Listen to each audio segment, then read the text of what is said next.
መግለጫ የአፋር ብሔራዊ አንድነት አብዮታዊ ግንባር ላለፉት ተከታታይ 5 ቀናት በከፍተኛ ዲሞክራሲያዊ ስርዓት በሰፊው ህዝባዊ ውይይት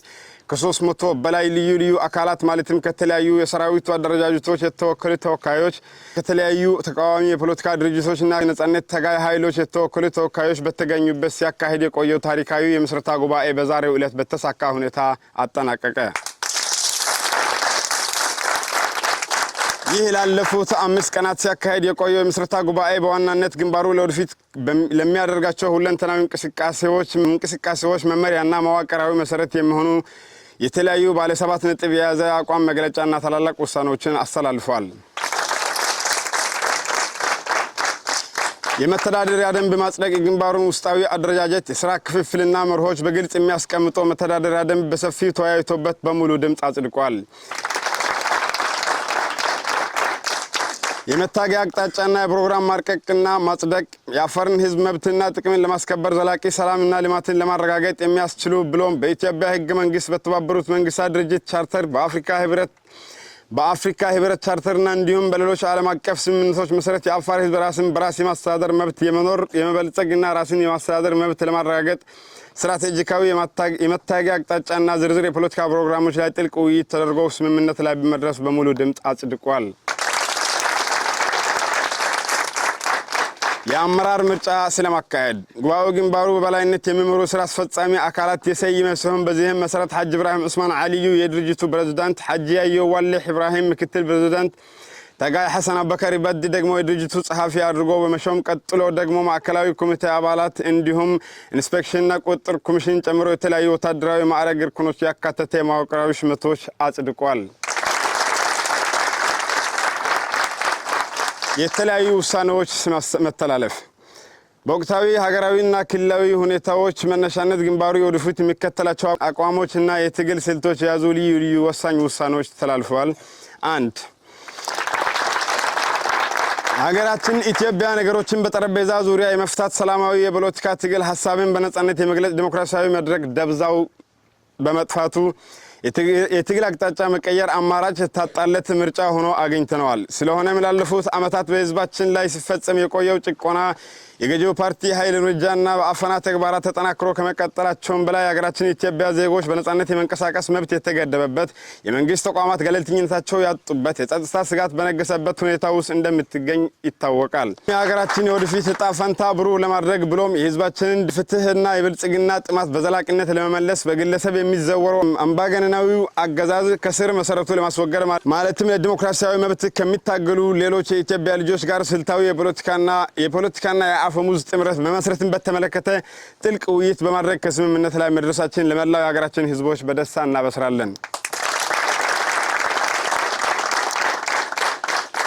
ስላስፈላጊነቱ በዜጎቻችን ላይ የተጋረጡ የህልውና አደጋና ሁለንተናዊ ተግዳሮቶች በመገንዘብ በተናጠል ከምናደርጋቸው የትኛውን እንቅስቃሴ በላይ ከቀሪው አገዛዙን ከሚቃወሙ ብሎም ሀገራዊ አደጋን ለመቀልበስ የትጥቅ ትግል ከሚያካሂዱ ኃይሎች ጋር በተባበረ ክንድ እጅ ለእጅ ተያይዘን ሀገራችንን ከጥፋት ለመታደግ ማለትም የገዢው ፓርቲ ኃይሎችና በቀጥታ የገዢው ፓርቲ አማካኝነት የሚደገፉና የሚተዳደሩ ብሎም ሌሎች የተለያዩ ኃይሎች በአፋር ክልል ውስጥ የሚያደርጉት ወታደራዊ እንቅስቃሴና በንጹሃን ላይ የሚፈጽሙት የሰብአዊ መብት ጥሰቶች እንዲሁም ደግሞ ስነልቦናዊ ጥቃቶች ከመቼውም በላይ ተጠናክሮና ተባብሶ ቀጥሏል። አንድነት አብዮታዊ ግንባር የህዝብን ደህንነት ወጥቶ መግባትና በሰላም የመኖር ዲሞክራሲያዊ መብት ለማስከበር ሲባል ከቀሪው ለነጻነት ከሚታገሉ የኢትዮጵያ ልጆች ጋር ያለንን ጥምረት አጠናክረን የሚከተሉት እርምጃዎች ለመውሰድ መወሰናችንን በአጽንኦት እናሳውቃለን።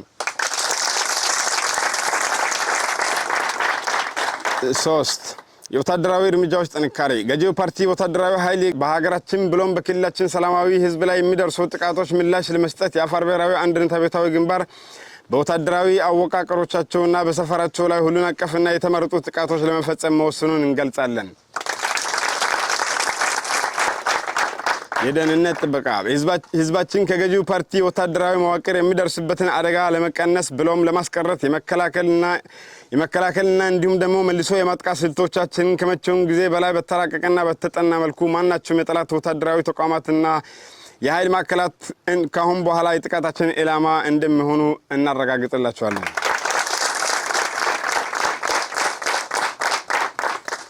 የማስጠንቀቂያ መልእክት በገዢው ፓርቲ አፋና ውስጥ ተሳታፊ የሆናችሁ የመከላከያና ሌሎች የጸጥታ ኃይሎች ከህዝብ ጎን በመቆም ከድርጊታችሁ እንድትቆጠቡ እናሳስባለን። በተጨማሪ ደግሞ በትግላችን ላይ እንቅፋት የመፍጠር ተልእኮ ያነገባችሁና ገዢው ፓርቲ ከህዝብ በዘረፈው ብርና በተለያዩ ጥቅም የሚደልሏችሁ አንዳንድ የንዋይ ባሮች ከመሰል ድርጊታችሁ እንድትቆጠቡ በጥብቅ እናሳስባለን።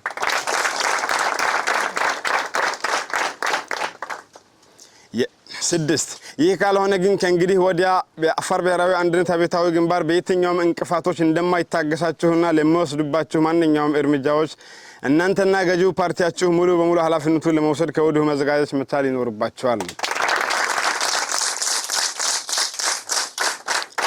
7 የአቋም ጽናት በአፋር ብሔራዊ አንድነት አብዮታዊ ግንባር በዚህ ታሪካዊ የምስረታ ጉባኤ ላይ የተሳተፉ ሐሳብና